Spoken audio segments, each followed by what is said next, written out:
அவன் ஒளித்துக்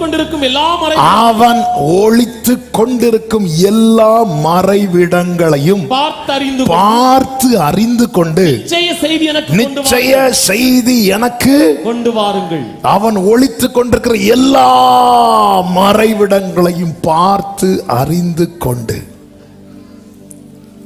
ஹல்லேலூயா. அவங்க எல்லா இடத்திலையும் பார்த்தாங்க, எல்லா மறைவிடத்தையும் கண்டுபிடித்தார்கள். ஒரு மறைவிடத்தை மட்டும் அவர்களால் கண்டுபிடிக்க முடியவில்லை. அது என்ன மறைவிடம்?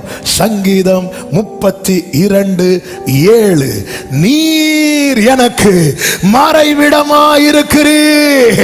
நல்ல கைகளை தட்டி ஆமென். நீர் எனக்கு மறைவிடமே. ஆராதனை உறைவிடமே உமக்கு.